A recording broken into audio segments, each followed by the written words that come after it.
O Pix no Bradesco ficou ainda melhor. Boa noite. Boa noite. A dona de uma das mais belas vozes da música popular brasileira morreu hoje aos 77 anos em São Paulo. Gal Costa tinha presença, potência e pluralidade no meio artístico do Brasil e do mundo. Há cerca de 2 meses, a cantora baiana passou por uma cirurgia para remover um nódulo e fez uma pausa nos shows. Mas o falecimento pegou os fãs de surpresa. A causa da morte ainda não foi divulgada.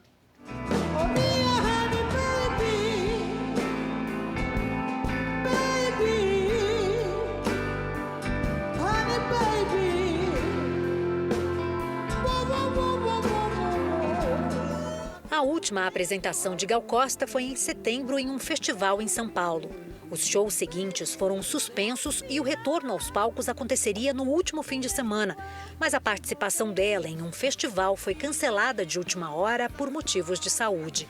Há 2 meses, a artista foi submetida a uma cirurgia para a retirada de um nódulo na fossa nasal direita. Mas ainda não se sabe se a doença tem relação com a morte. O cantor Tom Zé era amigo de Gal Costa e acompanhou o tratamento dela. Então eu estava sempre sabendo que tinha novidades, que tinha tratamentos, que tinha coisas que podiam salvar e tal. Então, quando eu soube que ela podia estar com isso, eu fiquei com grande esperança, né? Dona de uma voz marcante, Gal Costa tinha a recomendação médica de permanecer em recuperação nesta casa onde morava até o fim do mês, mas já planejava um reencontro com o público. Shows agendados para os meses de dezembro e janeiro fariam parte de uma turnê da artista que homenageava Milton Nascimento e outros compositores da MPB. Gal Costa morreu no fim desta manhã, aos 77 anos, em casa na zona oeste de São Paulo. O falecimento foi comunicado com profunda tristeza e coração apertado no perfil oficial da cantora em uma rede social. No fim da tarde, o carro funerário da prefeitura deixou a casa da artista com o corpo. O velório de Gal Costa será na sexta-feira na Assembleia Legislativa de São Paulo. O enterro ficará restrito a familiares e amigos. Ela viveu em Salvador até 2014, ao lado do filho Gabriel, que adotou com 2 anos. Depois se mudou para São Paulo, onde morou nos últimos 8 anos. Em 2017, fez uma turnê ao lado de Nando Reis e Gilberto Gil. Uma metade tristeza, uma metade alegria. Convivemos, dividimos o palco, pude vê-la e ouvi-la cantando músicas que eu fiz e músicas que fizeram a minha vida, e a voz que eu poderia dar à música, se a música tivesse uma voz, é a voz da Gal. Mas foi do filho Gabriel, que hoje tem 17 anos, que veio a influência no último álbum lançado pela artista em 2018, chamado A Pele do Futuro. Se tem luar no céu, retira o véu e faz chover sobre o nosso amor.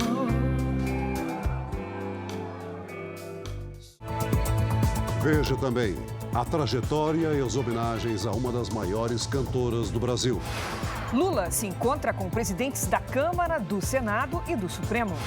O Ministério da Defesa apresenta relatório de fiscalização das urnas eletrônicas. Nos Estados Unidos, conservadores estão perto de retomar controle da Câmara dos Deputados. Empresa dona do Facebook demite 11 mil funcionários em todo o mundo. E a história do jovem que pediu ajuda ao STF para provar que era inocente.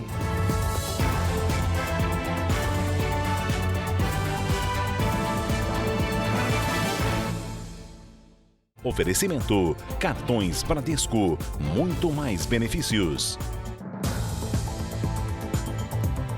Vamos agora ao vivo ao Rio de Janeiro, porque o julgamento da ex-deputada federal Flor de Lis entrou hoje no 3º dia. Quem tem os detalhes é o nosso colega Pedro Paulo Filho, que está no Fórum de Niterói. Olá, Pedro Paulo, boa noite. Quantas testemunhas foram ouvidas? Oi, Cris, uma boa noite para você e a todos. Olha, a sessão foi interrompida agora há pouco e não se sabe se será retomada ainda hoje, mas desde segunda-feira até agora, 10 testemunhas prestaram depoimento, todas convocadas pela acusação. Em silêncio, a mãe de Flor de Lis chegou aqui ao fórum para acompanhar a sessão. Mais cedo, um filho, uma neta e uma nora da ex-deputada contaram que Anderson do Carmo já havia descoberto um plano para matá-lo e que ele havia sofrido tentativas de envenenamento por diversas vezes.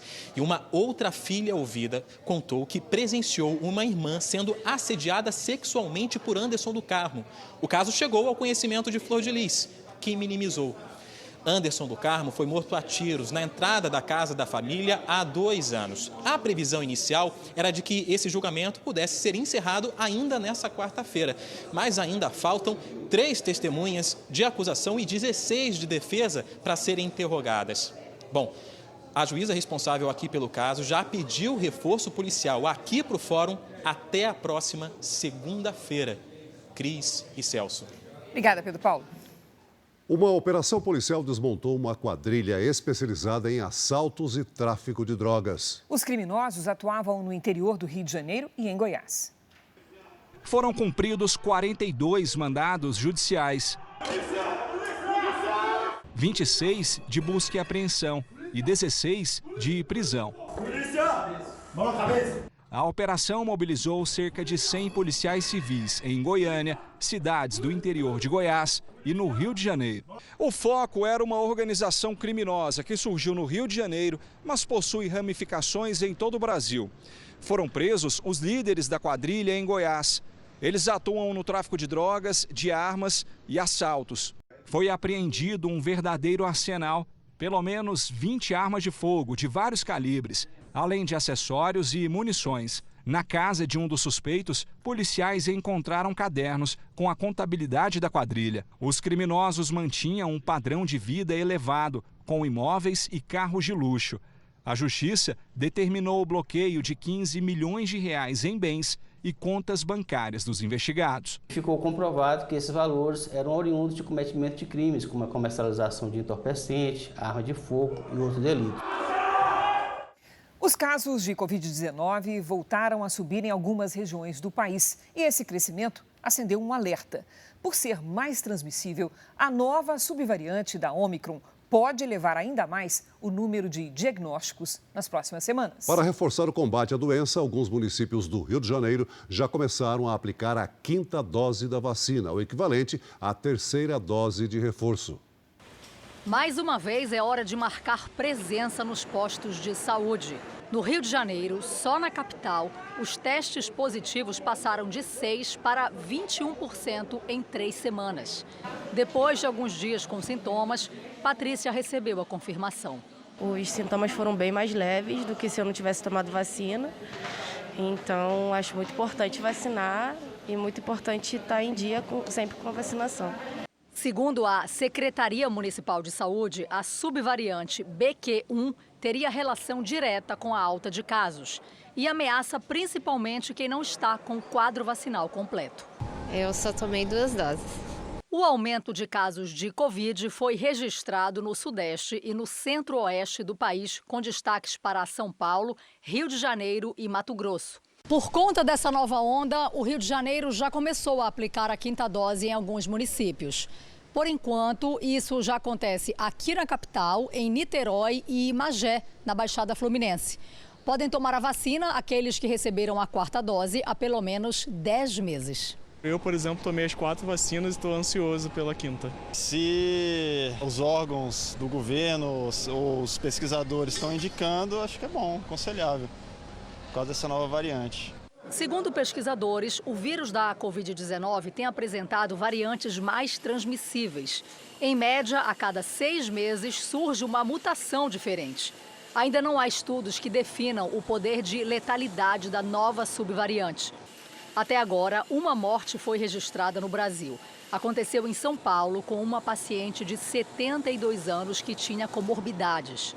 A melhor prevenção continua sendo estar em dia com as doses de reforço, já que a imunidade tende a diminuir com o passar do tempo. Foi chamada para o reforço, está indicado? Tome, porque é para você atualizar a sua defesa contra uma variante que tem algum ajuste, pode escapar da sua defesa original da vacina que você já tomou. Já passa de 2.000 o número de pessoas fora de casa por causa da chuva que atinge Minas Gerais. Ruas ficaram inundadas, árvores caíram e até o muro de uma casa desabou, matando o proprietário do imóvel. Além disso, algumas vias foram tomadas pelo granizo. O gelo no asfalto encobriu a MG 429 em Lagoa Formosa, região central de Minas. Em Sacramento, Alto Paranaíba, os moradores também gravaram imagens do granizo nas ruas. A tempestade destelhou escolas e casas. Em Uberaba, 12 pacientes tiveram que ser transferidos depois que a unidade de saúde ficou alagada e o teto desabou. Avenidas de Lagoa Santa, na região metropolitana de Belo Horizonte, também ficaram submersas.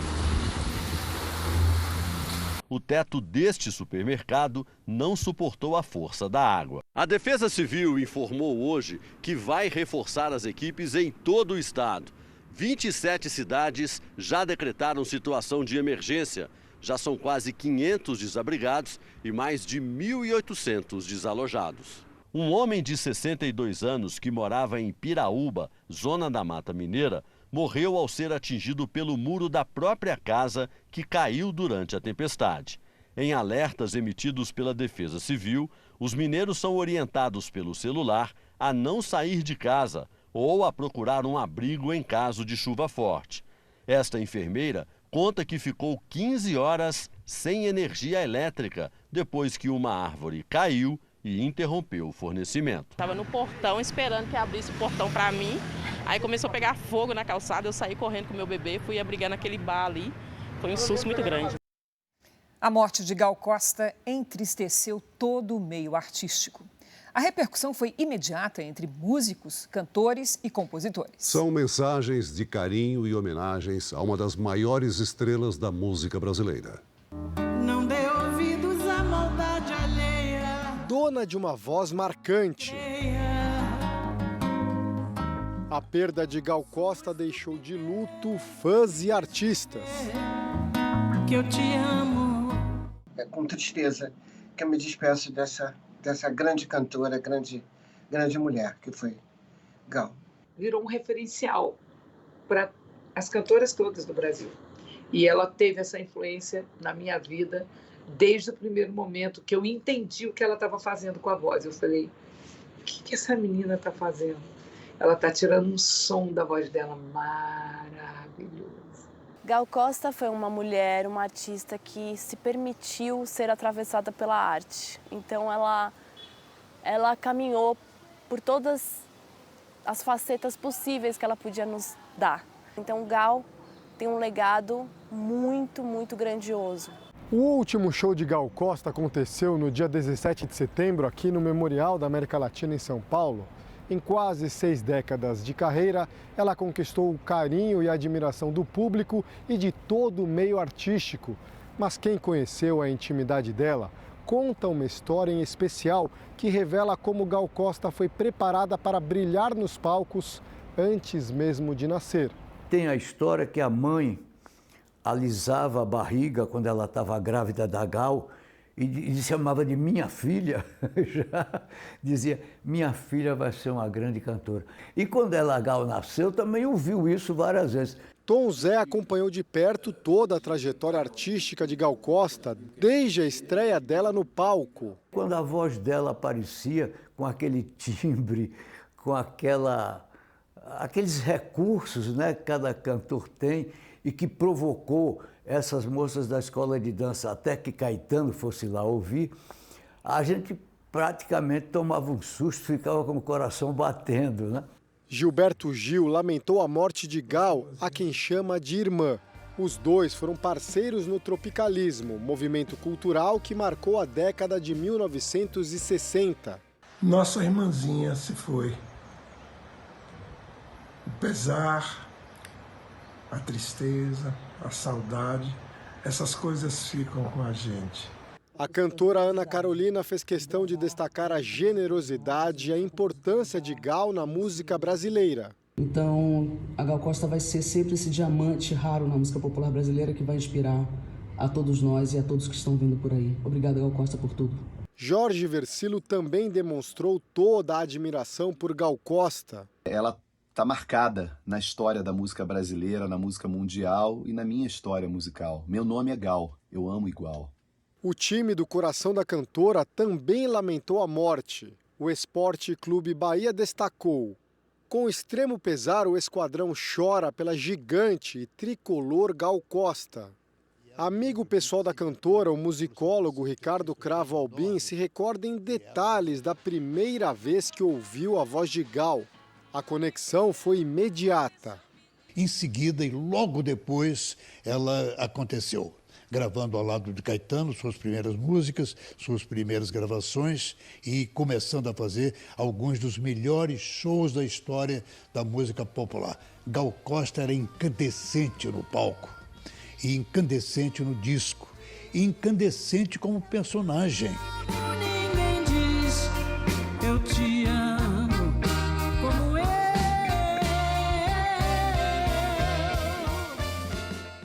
Nós voltamos a falar sobre a morte da cantora Gal Costa ainda nesta edição do Jornal da Record. O presidente eleito Luiz Inácio Lula da Silva está em Brasília para encontrar autoridades do Legislativo e do Judiciário. O primeiro encontro foi com Arthur Lira, presidente da Câmara. Parte da equipe do Gabinete de Transição também participou da reunião na residência oficial da presidência da Câmara. Mais tarde, o presidente eleito foi recebido por Rodrigo Pacheco, presidente do Senado. No fim do dia, Lula se encontrou com a presidente do Supremo Tribunal Federal, ministra Rosa Weber. A reunião contou com a presença de 10 dos 11 ministros da corte. Luiz Roberto Barroso está no Egito, onde participa da COP27. Depois, Lula esteve com o presidente do Tribunal Superior Eleitoral, Alexandre de Moraes. Eu fui conversar com o presidente da Câmara, fui conversar com o presidente do Senado, fomos na Suprema Corte, amanhã vou no Superior Tribunal de Justiça, viemos ao TSE. Primeiro, para agradecer o comportamento e a lisura do comportamento do Poder Judiciário no enfrentamento à violência, no enfrentamento à ilegalidade, no enfrentamento ao desrespeito democrático que estava sendo praticado nesse país. Então eu vim aqui para dizer, sabe, do nosso respeito pelas instituições, da relação que a gente pretende manter com a Câmara dos Deputados, com o Senado. No gabinete de transição de governo, mais nomes foram anunciados nesta quarta-feira. Destaque para o MDB, que indicou 2 senadores da legenda para o Conselho Político. O senador Renan Calheiros, de Alagoas, vai representar o Nordeste e Jader Barbalho, do Pará, a região Norte. Eles vão se unir aos nomes do Conselho já anunciados ontem pelo coordenador-geral do gabinete de transição, o vice-presidente eleito Geraldo Alckmin. A legenda anunciou ainda o nome de Reinaldo Takarabe, secretário executivo do MDB Nacional, para trabalhar ao lado da senadora Simone Tebet na assistência social, e de Germano Rigoto, ex-governador do Rio Grande do Sul, para a área de indústria, comércio e serviços. O senador Humberto Costa, do PT de Pernambuco, anunciou que vai liderar a área da saúde, ao lado dos ex-ministros da saúde dos governos petistas Alexandre Padilha, Arthur Quioro e José Gomes Temporão. O infectologista e ex-secretário de Saúde de São Paulo, Davi Uip, foi convidado para compor o núcleo, mas não aceitou. O senador Carlos Fávaro divulgou que vai comandar a área da agricultura, com o deputado Neri Geller e o agropecuarista Carlos Augustin. Os nomes ainda não foram oficialmente confirmados pelo gabinete de transição. Nos Estados Unidos, os primeiros resultados das eleições de meio de mandato começaram a sair. Nós vamos até a capital, Washington, com o correspondente Vandrei Pereira, saber sobre o balanço das primeiras 24 horas de apuração. Boa noite, Vandrei.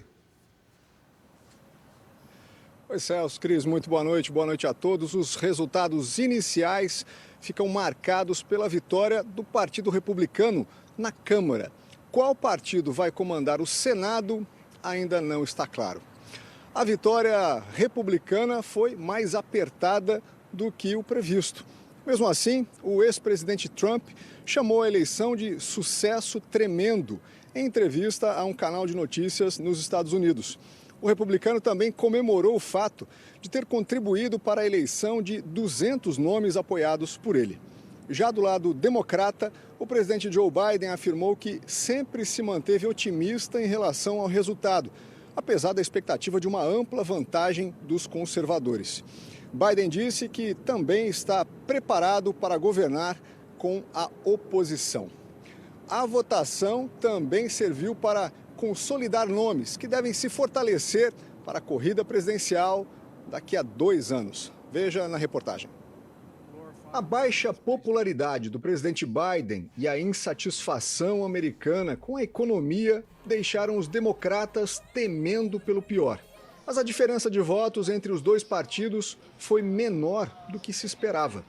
Uma das disputas mais aguardadas era entre o democrata John Fetterman e o republicano Mehmet Oz, valendo vaga no Senado pelo estado da Pensilvânia. Fetterman garantiu a cadeira democrata, derrotando Oz, um popular médico e apresentador de TV. Por outro lado, o partido do ex-presidente Donald Trump conseguiu reeleger nomes de peso, como o governador do Texas, Greg Abbott, e da Flórida, Ron DeSantis. Assim como Trump, DeSantis é um dos nomes que podem aparecer na disputa presidencial daqui a 2 anos. Por enquanto, os republicanos conseguiram a maioria na Câmara dos Deputados. 24 horas depois do fechamento das urnas, ainda há muitos votos para contar.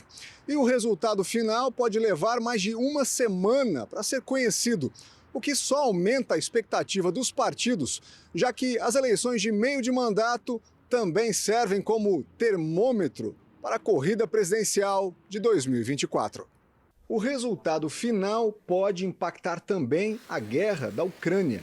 Parte dos republicanos e até alas democratas não querem que Biden envie o que eles chamam de cheques em branco para Kiev. Uma referência aos pacotes de ajuda para financiar a resistência ucraniana. A expectativa é que uma Câmara dos Deputados controlada pelos republicanos pode pressionar Biden no caminho de um acordo com os russos. E agora há pouco, o presidente Biden disse que avalia concorrer à reeleição daqui a 2 anos. Ainda nesta edição, americano passa 16 horas no cativeiro depois de ser levado por criminosos em São Paulo. E também a trajetória de Gal Costa, uma das maiores intérpretes da música popular brasileira.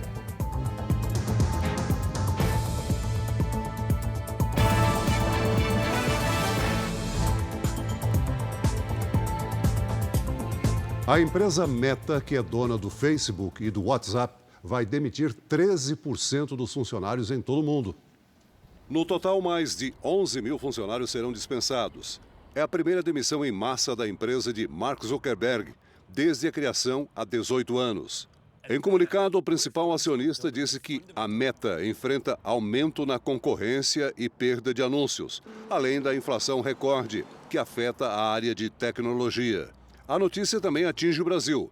Atualmente, a gigante de tecnologia tem 2 escritórios em São Paulo, mas apenas um deles vai continuar ativo. Futebol. Hoje vamos falar sobre o capitão da seleção brasileira. Thiago Silva é um dos jogadores mais experientes da lista do técnico Tite. O zagueiro faz parte de uma seleta lista de jogadores que conseguiram jogar 4 mundiais. O experiente zagueiro, aos 38 anos, faz parte de um time recheado de craques. Junto com Pelé, Nilton Santos, Castilho, Djalma Santos, Emerson Leão, Cafu e Ronaldo. Todos esses defenderam a amarelinha por 4 Copas consecutivas. Em casa, a torcida está confiante. Eu estou torcendo para nós trazer esse Hexa. Entendeu? E acredito muito. Por nós e por ele, principalmente por ele, que ele tem que trazer essa taça pra gente. As lembranças fazem a família viajar no tempo e refazer o caminho que Thiago Silva percorreu desde a infância, em grande parte ao lado do amigo e cunhado Igor. O futebol entrou na vida de Thiago Silva há mais de 30 anos. Foi aqui neste campo, em Paciência, na zona oeste do Rio de Janeiro, que ele começou a correr atrás da bola. Tempos difíceis aqueles, para quem hoje tem uma vida confortável e uma carreira bem-sucedida. A gente passava a nossa infância, a nossa juventude, a maioria dos jogos era aqui, 24 horas. Thiago Silva era um amigo tão próximo que o Igor ficou meio desconfiado. Nós colocamos um aparelhozinho de ginástica lá na minha casa, era 24 horas, ele falava que queria fazer ginástica. Eu comecei a estranhar, falei, tá de olho na minha irmã. Tiago Silva não desistiu nunca de sua paixão juvenil. Foi persistente e hoje tem na mulher Isabelle, a irmã do Igor, uma grande companheira de vida. Para a família, essa determinação vai fazer Tiago Silva levantar a taça do Hexa no Catar. Como capitão, a cereja do bolo. A única coisa que falta na carreira dele, né? Veja a seguir a história do jovem inocente que só saiu da cadeia graças a uma investigação feita pela própria mãe. E também uma homenagem a Gal Costa, ícone da música popular brasileira, que partiu hoje, aos 77 anos.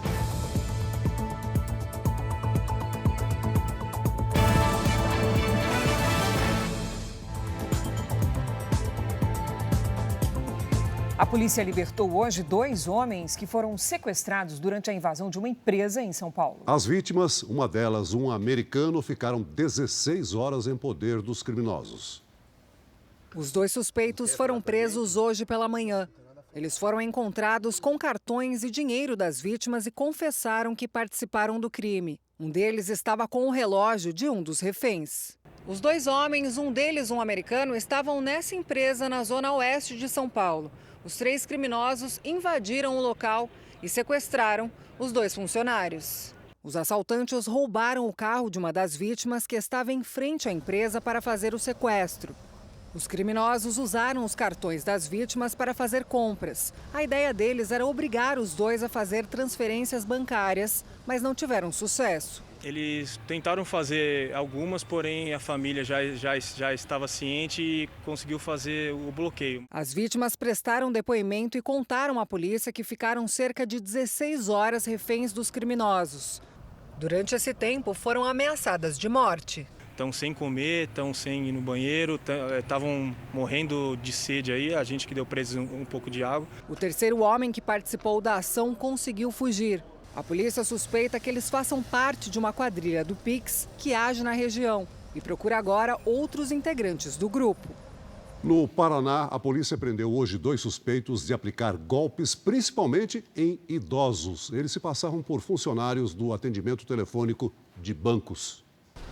A operação da Polícia Civil do Paraná contou com o apoio da Polícia Paulista e prendeu 2 suspeitos em São Paulo. Segundo a investigação, eles aplicavam golpes em moradores do interior do Paraná. 15 vítimas tiveram as contas esvaziadas. O crime acontecia da seguinte forma: os estelionatários entravam em contato com o cliente do banco e diziam que havia uma fraude na conta. Para resolver o problema, seria preciso entregar os cartões de débito e de crédito a um motoboy. Só que o motoqueiro também fazia parte da quadrilha. Após a entrega dos cartões e de digitar a senha no telefone, as vítimas tinham o dinheiro retirado da conta pelos golpistas. Durante as buscas, foram encontradas gravações usadas pelo grupo. Por favor, digite a senha do seu cartão. Esses áudios demonstram que eles têm uma organização, divisão de tarefas, os laranjas já fazem diversas transferências para os autores intelectuais, ou seja, é um esquema bem organizado. Essa é a segunda fase da operação. Em junho, outros 5 suspeitos foram presos. Outros 2 integrantes do grupo seguem foragidos. Foi desarticulada hoje uma quadrilha que movimentou mais de 100 milhões de reais com o mercado clandestino de vinhos da Argentina. 100 policiais federais cumpriram 28 mandados de busca e apreensão no Rio Grande do Sul, em São Paulo e na Bahia. 9 suspeitos foram presos. As investigações começaram no início do ano e, desde então, mais de 17 mil garrafas de vinho acabaram apreendidas. A carga vinha da Argentina e entrava irregularmente por portos clandestinos na margem brasileira do Rio Uruguai.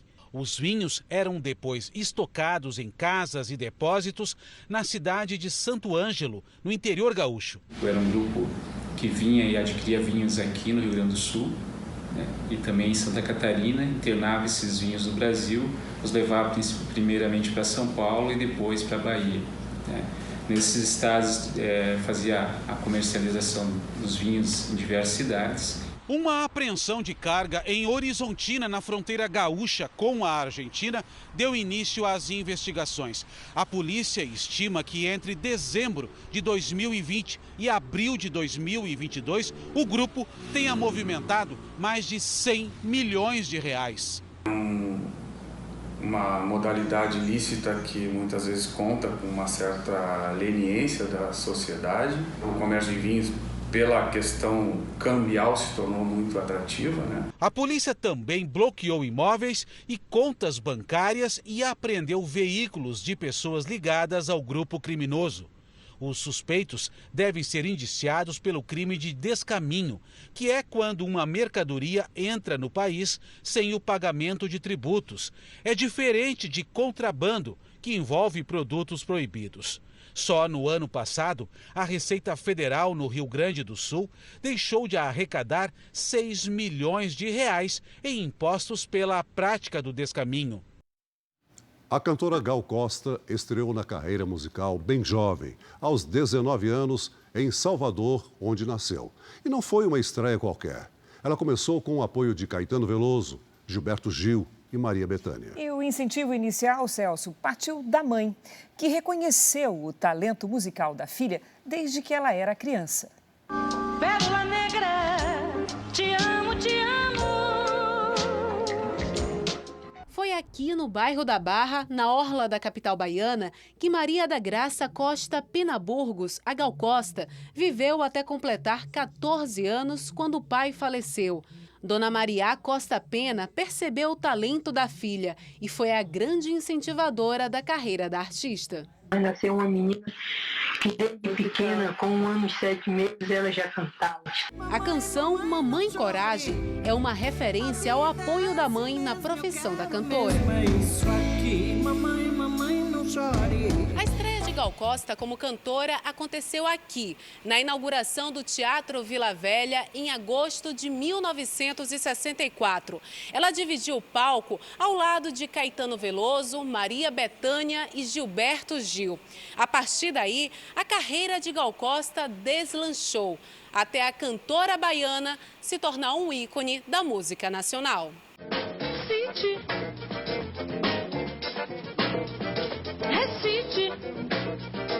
Hoje, a cantora Maria Bethânia se emocionou ao falar da perda da amiga de tantos anos. Uma amiga que, mesmo longe, sempre lhe mantive admiração e respeito.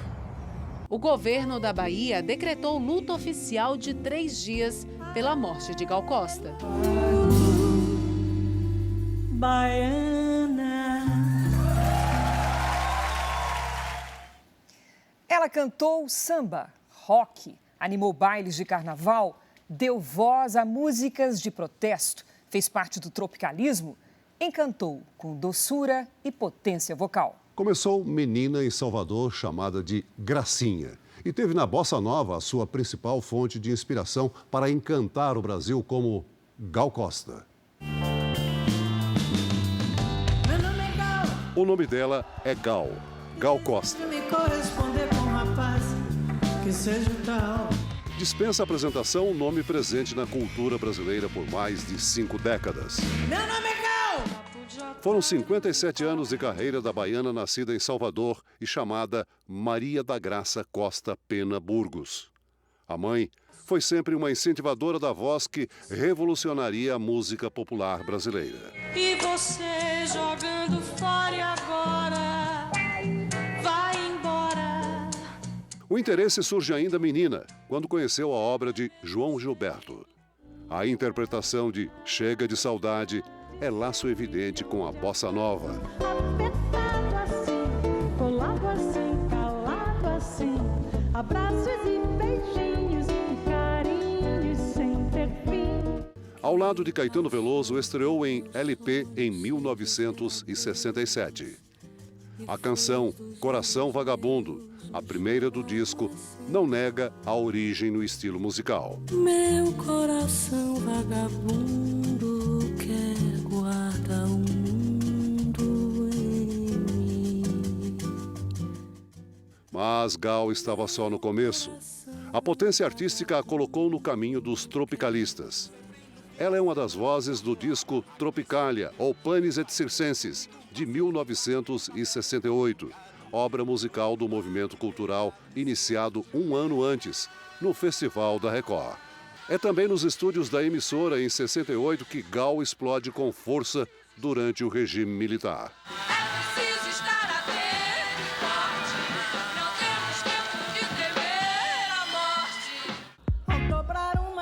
Parcerias com Roberto, Erasmo, Tom Zé, Os Mutantes, Cazuza, Gonzaguinha e tantos outros artistas de diversos estilos e épocas puderam definir Gal Costa.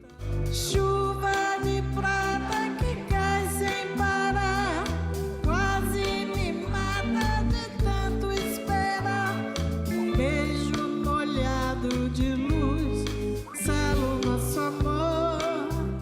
O mais importante encontro é com Caetano Veloso, Gilberto Gil e Maria Bethânia, no grupo que gravou Doces Bárbaros, um marco nos anos 70. Gal Costa empilhou sucessos durante a carreira. Pra libertar meu coração, eu quero muito mais que o som da marcha lenta. E também algumas preciosidades pouco conhecidas. 3 da madrugada, quase nada, a cidade abandonada, e essa rua que não tem mais fim.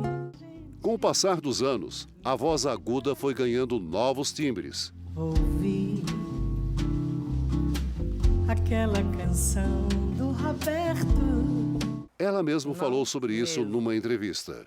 A minha voz não é mais a voz do passado. Eu canto, hoje eu canto de maneira diferente, entendeu? Hoje tem uma persona nova dentro do meu canto. Gal também dizia gostar de coisas estranhas. Eu gosto do que é estranho, eu gosto do que é fora do padrão. Por isso uma força me leva a cantar, por isso essa força estranha.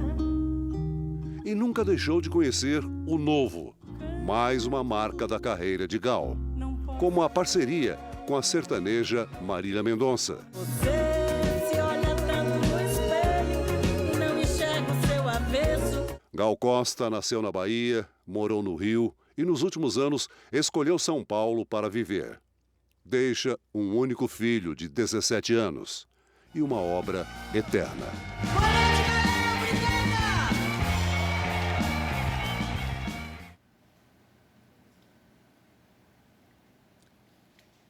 E a música brasileira também lamenta a partida de outro nome que marcou época no país. Morreu hoje em São Paulo, aos 86 anos, o ator, cantor e compositor Rolando Boldrin. Ele estava internado há 2 meses e a causa da morte não foi informada. Nascido em São Joaquim da Barra, no interior de São Paulo, Rolando Boldrin foi o 7º filho de uma família grande. Depois dele vieram mais 5 irmãos. Muito cedo, Boldrin começou a tocar viola e formou a dupla Boy e Formiga, com o irmão Leile. Ele era o boy. Mais tarde, começou a se apresentar em rádios e, além de cantar e tocar, também declamava poesias. Ô, fazendão, foi nela que plantei meu coração e cansei de esperar que desse flor. Aos 22 anos, participou de um teste na TV Tupi, onde conseguiu o primeiro emprego como ator. Foram várias as atuações. Estela, eu me apaixonei pela Diná sem querer. Em 1961, na TV Record, interpretou o Barão Leôncio em Os Deuses Estão Mortos. Era um artista completo, com música, cinema, teatro. E foi a partir da década de 80 que ele passou a atuar como apresentador de televisão, sempre incentivando a cultura caipira, com músicas de viola e poesia. Deus aguarde, tenha sorte e não ser igual a ninguém. Boldrin era também um grande contador de histórias curiosas, os famosos causos. Um sol amarelo que custa nascer, um sono agitado. A discografia do artista tem 174 obras ao longo de 60 anos de carreira. Rolando Boldrin era casado com a produtora e cenógrafa Patrícia Boldrin. O velório será realizado amanhã na Assembleia Legislativa de São Paulo. Tanta briga, tanta dor, tomara que tenha sorte, tomara que tenha amor.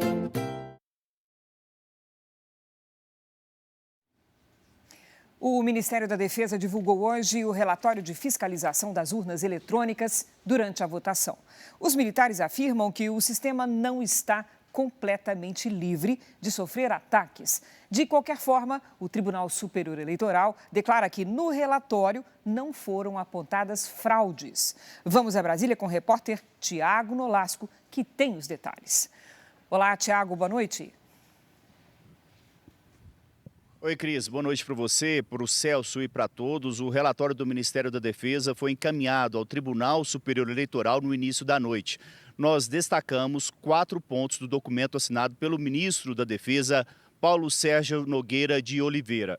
Os militares afirmam que foi observado que a ocorrência de acesso à rede durante a compilação do código-fonte e, consequentemente, geração dos programas pode configurar relevante risco à segurança do processo. Dos testes de funcionalidade realizados por meio do teste de integridade e do projeto piloto com biometria, não é possível afirmar que o sistema eletrônico de votação está isento da influência de um eventual código malicioso que possa alterar o seu funcionamento. Ou seja, o sistema não está isento de falhas. Os militares sugerem realizar uma investigação técnica para melhorar o conhecimento do ocorrido na compilação do código-fonte e de seus possíveis efeitos. E também a criação de uma comissão específica integrada por técnicos renomados da sociedade e por técnicos representantes das entidades fiscalizadoras. Em nota, o Tribunal Superior Eleitoral disse que o relatório final do Ministério da Defesa, assim como todas as demais entidades fiscalizadoras, não apontou a existência de nenhuma fraude ou inconsistência nas urnas eletrônicas e no processo eleitoral de 2022. O TSE afirma ainda que as sugestões feitas pelo Ministério da Defesa serão analisadas em um momento oportuno. E um último bastidor: o comando do Exército foi contra a divulgação do relatório das urnas neste momento. Queria que isso só fosse feito após a posse do presidente eleito. Cris, é com você. Obrigada, Tiago. Vamos agora com a previsão do tempo. O calor marca presença no sudeste do Brasil. Boa noite, Lidiane Sayuri. Riscos de temporais de granizo, como é que nós vamos ficando? Temos sim, Cris. Boa noite para você. Oi, Celso, muito boa noite a todos aí de casa. É o seguinte, uma faixa de nuvens atravessa o país do norte até o sudeste. A circulação de ventos em diferentes níveis da atmosfera forma tempestades entre o sudeste e o centro-oeste. Na região norte, o calor e a umidade são combustível para as pancadas de chuva. Nas manchas vermelhas que pegam o norte e o sudeste, previsão de temporais com ventania. Nas áreas amarelas, de Roraima até Minas Gerais, chance de chuva forte com raios. Atenção, Minas Gerais e Rio de Janeiro podem sofrer com novos temporais de granizo. Nas áreas claras do mapa, o tempo fica firme. Em Porto Alegre, dia ensolarado com 28 graus. No Rio de Janeiro, faz 30. Em Campo Grande, máxima de 36. Em Fortaleza, 32. Em Belém e Rio Branco, até 34. Na capital paulista, próximos dias com cara sim de primavera. Manhãs frescas, tardes quentes e com pancadas de chuva. A quinta começa com nevoeiro. À tarde faz até 29 graus com uma pequena chance de chuva. Na sexta, 29 também. No fim de semana, máximas de 26 e de 28 graus. No Tempo Delivery, vamos atender o Josi e a César, que são de Curitiba, Paraná. Isso mesmo. Josi César, olha só, quinta-feira ensolarada, com 28 graus na capital paranaense. Agora se preparem, porque a partir de sexta as nuvens de chuva ganham espaço e as temperaturas ficam mais baixas no período da tarde. Na sexta faz 23 e no sábado até 24. Quer aparecer aqui no telão do JR assim como eles? Então participe do Tempo Delivery. Envie uma mensagem pelas redes sociais com o nome de uma cidade e a hashtag #VocêNoJR. Cris, Celso. Obrigada, Lidy. Até amanhã, Lidy. Hoje, na nossa série especial, você vai conhecer as histórias de 2 jovens que foram declarados inocentes com uma ajuda totalmente fora dos padrões. Um estudante perseguido por um guarda municipal só saiu da prisão graças a provas produzidas pela própria mãe.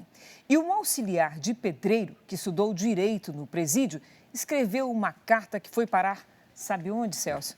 Na mesa dos ministros do Supremo Tribunal Federal, em Brasília.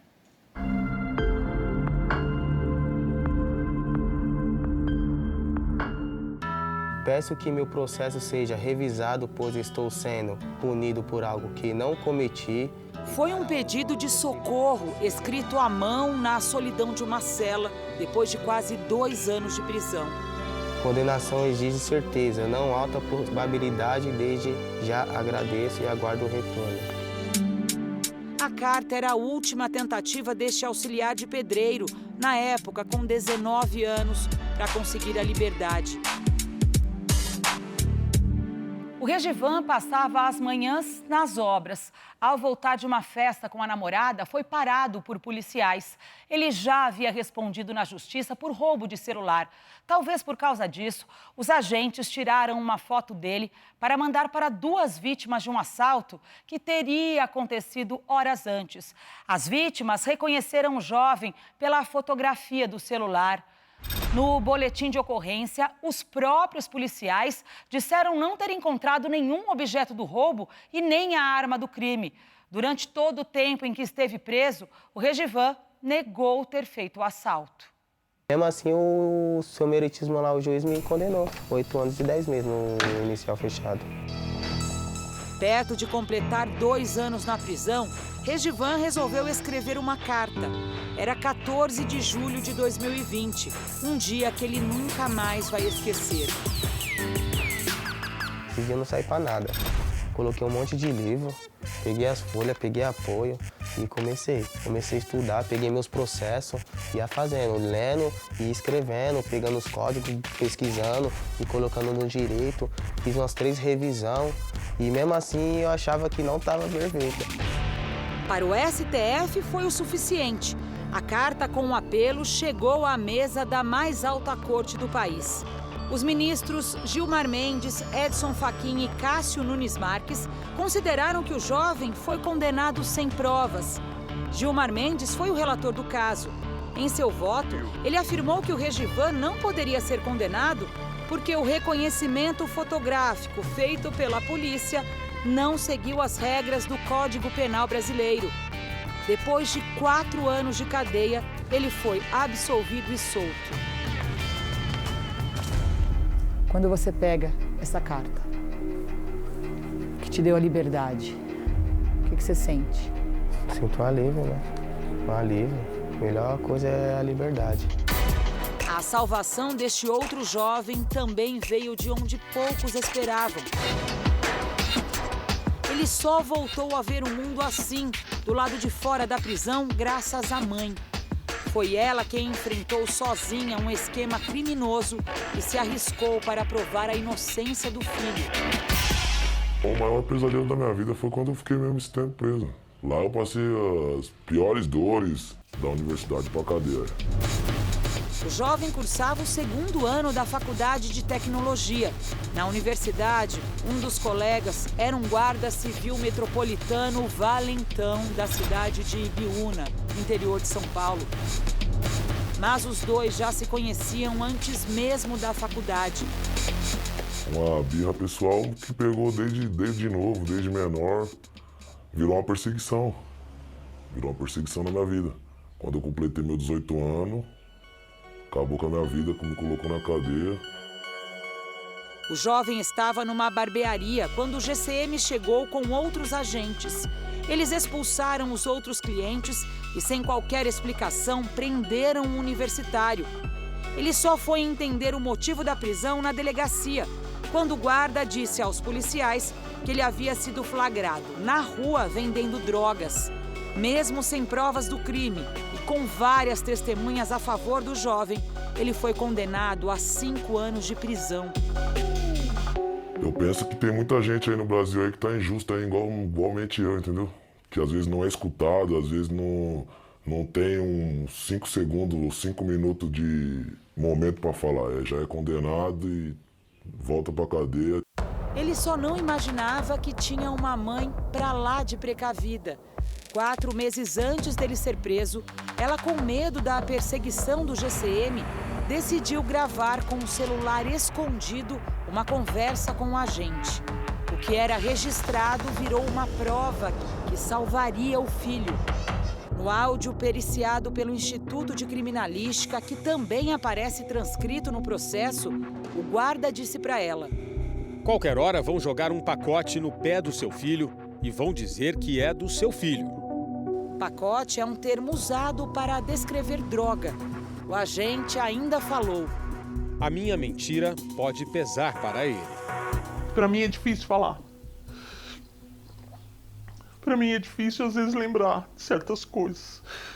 O juiz não me ouviu, o delegado não me ouviu, a promotoria de justiça não me ouviu. O filho já estava há 2 anos e meio na cadeia quando o áudio do guarda foi finalmente ouvido e considerado por um desembargador. Pediu uma nova investigação e o estudante foi absolvido. O meu filho foi absolvido pelo artigo 386, inciso 2º, que se diz inexistência do fato. Aquele fato não existiu, não é por falta de prova que o meu filho não foi absolvido. Foi por inexistência do fato, não existiu aquele fato. Esse caso foi só o começo de uma série de crimes depois descobertos. O guarda e outros 6 agentes que eram famosos na cidade por uma série de ilegalidades foram presos, acusados de formar uma organização criminosa que atuava inclusive no tráfico de drogas. Aí descobrem essa grande milícia. Todo mundo vai para a cadeia.